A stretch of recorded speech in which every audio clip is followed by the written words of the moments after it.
바울은 그리스 로마 시대의 전형적인 편지 형식을 따라서 첫인사를 하고 있습니다. 그리고 골로새 성도들을 생각하면서 하나님께 감사의 기도를 드리고 있습니다.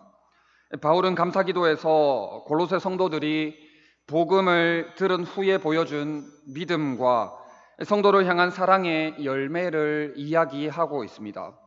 그리고 그들의 믿음과 사랑의 행동이 하늘에 준비된 확실한 소망에 근거하고 있음을 확증해 주고 있습니다. 그리스도인들에게 적대적이었던 1세기 로마 시대를 배경으로 볼 때에 복음의 씨앗이 뿌려져서 그 열매가 자라고 있음을 감격하면서 하나님께 감사의 기도를 드리고 있는 바울의 모습을 보게 됩니다. 오늘 본문을 통해서 복음이 주는 축복이 어떠한 것인지를 4가지 정도로 한번 살펴보려고 합니다. 바울은 디모데와 함께 골로새 성도들에게 편지를 보냅니다. 바울은 자신이 하나님의 뜻으로 말미암아 그리스도 예수의 사도가 되었다고 이야기를 하고 있습니다. 이것은 자기가 되고 싶다고 해서 사도가 된 것도 아니고 하기 싫다고 해서 사도직을 그만둘 수 있는 것도 아니었습니다. 바울이 그 특별한 사도직을 맡게 된 것은 전적인 하나님의 의도와 하나님의 부르심이었습니다. 바울은 하나님의 부르심에 온전히 순종했고 응답했을 따름입니다. 그리고 바울은 주 안에서 형제된 디모데와 함께 골로새 성도들에게 편지를 쓰고 있습니다. 옛날 이스라엘 백성들이 아말렉과 싸울 때 모세가 아론과 훌의 도움을 받아서 팔을 들고 있었던 것처럼 바울은 형제 디모데의 협력을 받아서 편지를 쓰고 또 복음을 전하고 있습니다. 바울은 골로새 성도들을 향해 그리스도 안에서 신실한 형제들이라고 부르고 있습니다. 이것은 골로새 성도들이 그리스도와 그리스도의 완성된 사역 안에서 구원의 삶을 누리고 있음을 이야기합니다. 뿐만 아니라 바울과 디모데를 비롯한 골로새의 신실한 성도들 모두가 주 안에서 한 형제라는 것입니다. 바울은 이러한 신실한 형제들에게 편지를 쓰고 있습니다. 편지를 쓰고 있는 이유는 저들에게 하나님의 은혜와 평강을 전하기 위함이었습니다. 첫째, 복음은 우리에게 은혜와 평강을 줍니다. 하나님은 바울을 택하셔서 예수님의 십자가 복음을 이방인들에게 전하도록 하셨습니다. 복음의 내용은 하나님이 베푸신 대속의 은혜입니다. 이 복음을 믿는 자들은 은혜를 누리고 평강 가운데 거하게 됩니다. 복음은 은혜와 평강을 누리는 유일한 길이 되는 것입니다. 그래서 바울은 골로새 성도들이 하나님의 은혜와 평강을 누릴 수 있도록 다시금 복음을 전하고 있는 것입니다. 복음이 온전히 선포될 때에 우리는 한없는 하나님의 은혜와 평강을 누리게 되는 것입니다. 세상 사람들도 복과 평강을 추구합니다. 세상 사람들은 부와 명예와 권력이 있어야 복과 평강을 누릴 수 있다고 생각합니다. 그러나 평강은 오직 하나님만이 주실 수 있습니다. 하나님이 은혜로 허락하신 예수 그리스도의 십자가 대속 은혜를 통해서만 누릴 수 있게 되는 것입니다. 요한복음 14장 27절에 평안을 너희에게 끼치노니 곧 나의 평안을 너희에게 주노라. 내가 너희에게 주는 것은 세상이 주는 것과 같지 아니하니라. 너희는 마음에 근심하지도 말고 두려워하지도 말라 했습니다. 우리는 이러한 복음의 충분성을 믿어야 합니다. 복음의 충분성을 절대적으로 믿고 다른 것을 구하는, 땅의 것을 구하는 어리석음을 범치 말아야 합니다. 부와 명예와 권력이 우리를 지켜줄 것 같고 우리를 안전하게 할 것 같지만 그렇지 않습니다. 돈이면 다 될 것 같지만 돈으로 할 수 없는 것들이 정말 많이 있습니다. 한참 전에 드라마로 제가 기억을 하는데 돈으로 사랑을 살려고 합니다. 사랑 얼마면 돼? 라고 한 남자가 한 여자의 마음을 사려고 얻으려고 했습니다. 그런데 그게 됩니까? 못 삽니다. 건강도 돈으로 해결을 할 수가 없습니다. 의료기술이 아무리 많이 발전했다고 하지만 여전히 안 되는 건 안 됩니다. 신종 코로나 바이러스로 인해서 많은 어려움을 겪고 있습니다. 코로나 바이러스 때문에 전 국민이 두려움에 떨고 있습니다. 정부가 나름대로 최선의 노력을 하고 있지만 뚜렷한 답을 못 찾고 있는 가운데 있습니다. 이것 또한 사스나 메르스처럼 지나가겠지만 코로나 바이러스가 우리의 평안을 빼앗아가고 말았습니다. 두려움과 공포에 떨게 하고 의심과 불신으로 살아가고 있습니다. 돈, 명예, 권력이 우리의 삶을 든든하게 채워줄 것 같지만 결코 그렇지가 않습니다. 그럴 수도 없습니다. 우리는 오직 복음으로 충만할 때 하나님으로부터 오는 은혜와 평강을 누리게 됩니다. 오직 복음으로 충만할 때 세상이 줄 수 없는 기쁨과 자유, 참된 평안을 누리게 되는 것입니다. 바울 일행은 골로새 교회를 위해서 기도할 때마다 하나님께 감사하고 있습니다. 이는 골로새 교회가 예수님을 향한 믿음과 모든 성도에 대한 사랑을 가졌다는 소식을 들었기 때문입니다. 바울은 이 믿음과 사랑이 복음, 곧 진리의 말씀을 들음으로 생긴 소망 때문이라고 이야기하고 있습니다. 둘째, 복음은 하나님 나라의 소망을 두며 믿음과 사랑으로 살아가게 합니다. 복음은 언제나 하나님 나라의 소망을 두게 합니다. 그리고 복음의 중심에는 언제나 예수님이 있습니다. 그래서 하나님 나라와 그 나라에서 누리는 복을 깨달은 자는 복음만을 위해서 살아갑니다.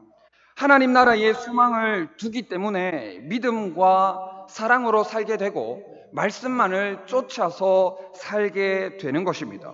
그렇지 않습니까? 예수 그리스도를 진심으로 영접을 하여 믿음을 가지게 되었다면 예수님을 사랑하지 않을 수 없게 되는 것입니다. 예수님을 사랑하게 되었다면 모든 성도를 진실이 사랑할 수밖에 없게 되는 것입니다. 왜냐하면 예수님 사랑과 이웃 사랑, 하나님 사랑과 이웃 사랑은 함께 가는 것이기 때문입니다. 같이 가는 것이기 때문입니다. 하나님을 사랑한다고 하면서 성도를 진실이 사랑하지 않는 것은 예수 그리스도를 믿는다고 말할 수 없을 것입니다.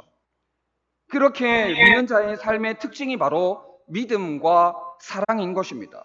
갈라디아서 5장 6절에 그리스도 예수 안에서는 할례나 무할례나 효력이 없으되 사랑으로서 역사하는 믿음뿐이니라 했습니다. 중요한 것은 그리스도 예수 안에서 사랑으로 역사하는 믿음뿐이라고 말씀하고 있습니다. 믿음과 사랑이 전부라는 것입니다.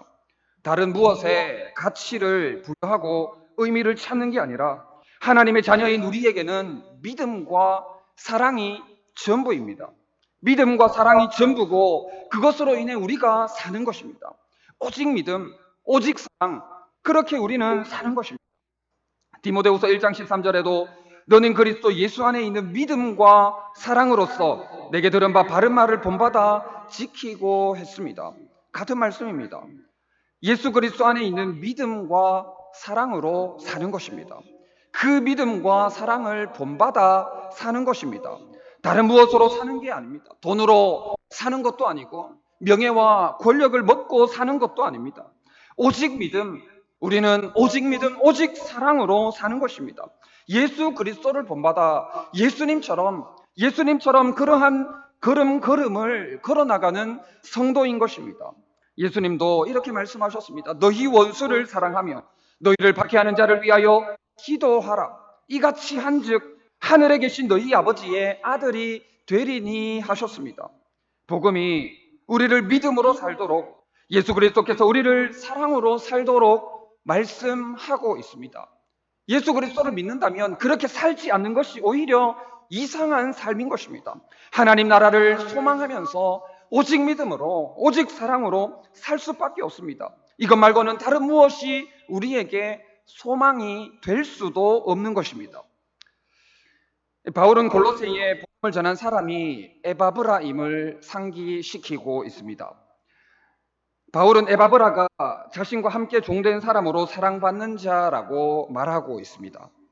또한 에바브라는 골로새 교회를 위한 그리스도의 신실한 일꾼이었습니다. 그러면서 골로새 교회의 소식을 바울에게 전한 사람이기도 했습니다.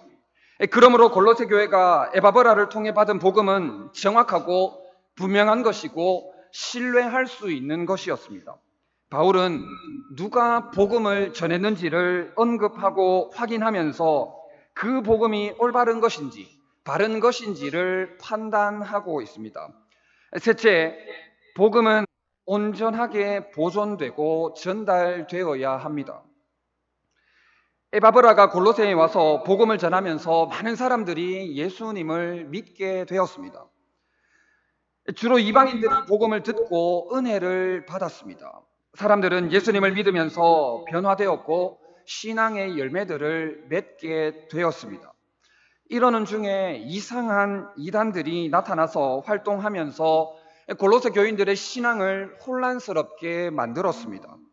에바브라는 바울이 로마 감옥에 갇혀 있을 때 찾아가서 교회의 어려움을 이야기했습니다.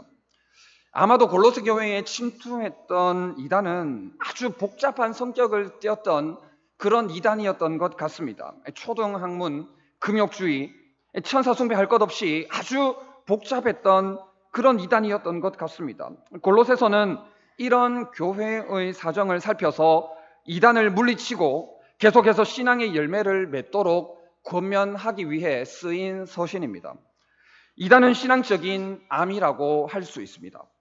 해방 이후 우리나라에서는 신앙적으로 뜨거운 부흥이 일어났습니다. 그런데 마찬가지로 당시에도 많은 이단들이 활동을 했습니다. 만약 한국 교회가 뜨거운 감정만 있었다면 이단들의 손에 수많은 교회들이 넘어가고 말았을 것입니다. 그러나 하나님의 진리의 말씀에 뿌리를 내리고 있었기 때문에 오히려 교회가 더더욱 부흥, 발전, 성장할 수 있게 되었던 것입니다. 지금도 신천지를 비롯한 수많은 이단들이 많은 자본과 열심을 가지고 교회를 무너뜨리려고 수단과 방법을 가리지 않고 있습니다. 지금도 계속해서 우리 교회로 편지를 보내고 있습니다. 추수꾼인지 아닌지 정확한 근거는 없는데 불과 얼마 전 자신이 신천지임을 밝히고 저에게 상담을 요청하기도 했습니다. 이런 이단들을 막으려면 교회는 바른 복음을 증거하는 일을 쉬지 않아야 합니다. 끊임없이 지속적으로 복음을 선포하는 일에 부지런해야 하는 것입니다. 복음을 전파하는 일에 우리는 부지런해야 합니다. 우리에게 은혜와 사랑으로 주어진 복음이 다음 세대에까지 흘러갈 수 있도록 우리가 받은 은혜가 더 큰 은혜로 다음 세대들에게 흘러갈 수 있도록 우리가 바른 역할을 감당해야 하는 것입니다. 부지런히 성실히 다음 세대들에게 복음을 전하고 전파해야 하는 것입니다. 전에도 제가 한번 언급했던 적이 있는 것 같은데 한켠에서는 성경학교와 수련회가 불필요함을 이야기하고 있습니다. 옛날과 같은 시절이 아니기 때문에 2020년을 살아가고 있는 시대이기 때문에 시대적으로 방학이라는 기간 동안 성경학교와 수련회를 가지는 것이 시대적으로 맞지 않다는 주장입니다.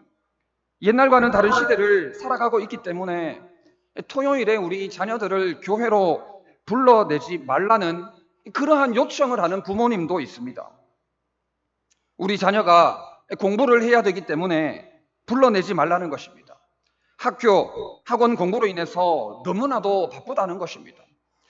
주일 하루를 나오는 것도 여간 힘든 일이 아닙니다. 1시간 예배를 드리는 것도 여간 힘을 내서 하는 것이 아니라고 주일 1시간만으로도 족하다는 것입니다. 주일도 공부 때문에 예배를 드리지 못하는 형편에 유치원생들도 스케줄로 인해서 바쁘고 만나기 힘든 형편에 무슨 교회가 성경학교와 수련회는 시대착오적이다 하는 그런 이야기를 하는 사람들도 있습니다. 그러나 조금 전에도 말씀드렸다시피 안 하면 다 넘어갑니다. 이런저런 사람들의 논리가 현실적으로 맞는 것 같아서 그렇다고 저들의 주장을 받아들여서 안 하면 다 넘어갑니다. 우리 교회도 그런 경험이 있지 않습니까? 수많은 교회들이 신천지가 찾아와서 헤집어 놓지 않았습니까? 신천지 때문에 수많은 교인들이 넘어갔습니다. 이럴 때일수록 우리는 더 해야 합니다. 더 해야 하는 것입니다. 더 바른 복음을 전파하고 증거하고 기도하는 일에 쉬지 말아야 할 것입니다.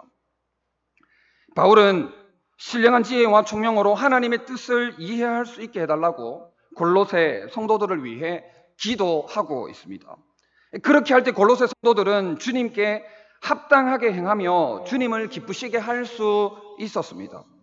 또한 바울은 골로새 교회가 모든 선한 일의 열매를 맺고 하나님을 아는 것에 대해 자라가고 하나님의 능력으로 모든 일을 견딜 수 있기를 소망하고 바라고 있습니다. 기업을 주신 하나님께 감사하면서 이렇게까지 자라갈 것을 소망하는 것입니다. 마지막으로 복음은 하나님의 뜻을 깨닫게 합니다. 그리고 복음으로 합당하게 행하며 하나님이 주실 기업을 소망하게 합니다. 복음은 우리가 하나님의 뜻을 깨달을 수 있는 통로입니다. 바울은 골로새 성도들이 모든 신령한 지혜와 총명으로 복음에 담긴 하나님의 뜻을 깨달을 수 있도록 기도하고 있습니다. 복음을 통해 하나님의 뜻을 온전히 알 때에 하나님이 주시는 거룩한 기업을 소망하며 감사함으로 복음에 합당하게 살아가게 되는 것입니다. 우리는 복음을 이해함으로 하나님 앞에서 합당하게 행해야 합니다.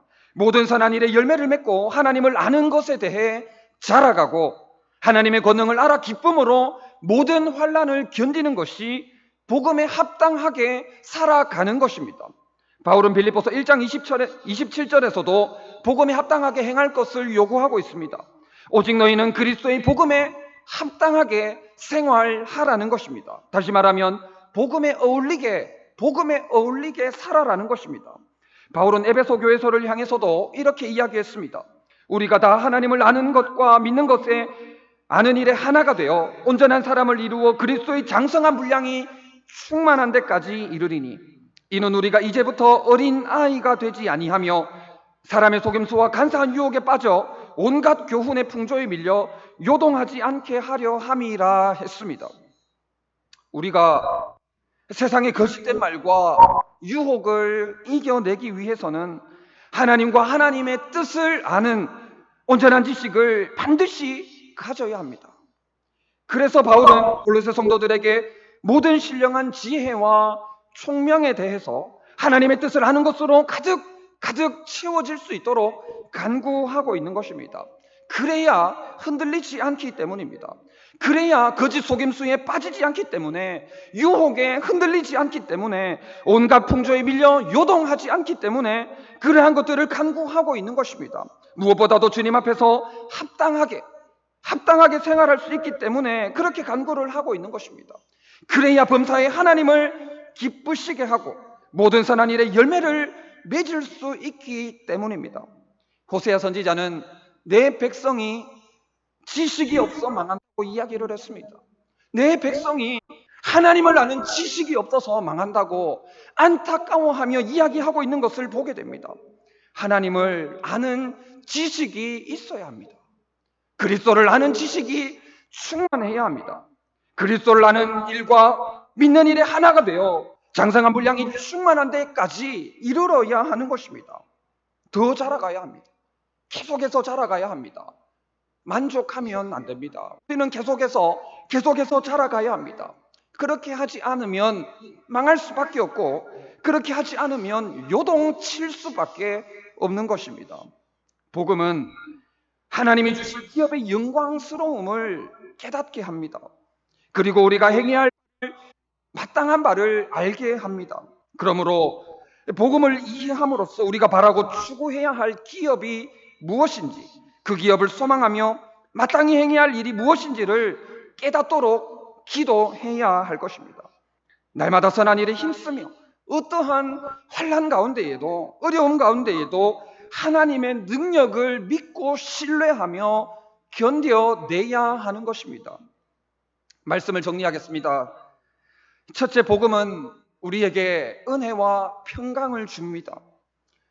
그리고 복음은 하나님 나라의 소망을 두게 하며 믿음과 사랑으로 살도록 합니다. 그리고 우리가 복음을 온전하게 보존하고 전달해야 합니다. 마지막으로 복음은 하나님의 뜻을 깨닫게 하고 그리고 하나님 앞에서 합당하게 행하며 주님 주실 기업을 소망하도록 합니다. 혹여나 복음을 부끄러워하는 분들이 계신지 모르겠습니다. 만약 복음을 부끄러워한다면 이 모든 복음으로 인한 축복은 우리의 것이 아닙니다. 늘 불안하고 두려움에 떨고 거짓에 속아서 요동치는 삶, 요동하는 삶을 살게 될 것입니다. 바울은 로마서 1장 16절에 내가 복음을 부끄러워하지 아니하노니 이 복음은 모든 믿는 자에게 구원을 주시는 하나님의 능력이 됨이라 했습니다. 복음은 하나님의 능력입니다. 복음이 이 모든 것을 회복시키는 진정한 축복이 되는 것입니다. 그래서 바울은 골로새 성도들을 위해 다시금 복음을 전하면서 이렇게 기도하고 있는 것입니다. 하나님 앞에서 부끄러움이 없는 삶을 통해서 하나님께 큰 영광이 되고 우리들에게는 한없는 은혜와 평강이 있기를 소망합니다.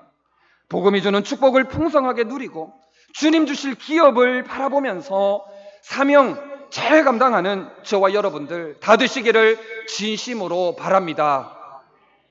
네, 우리 주신 말씀 기억하시면서 1분 정도 기도하도록 하겠습니다.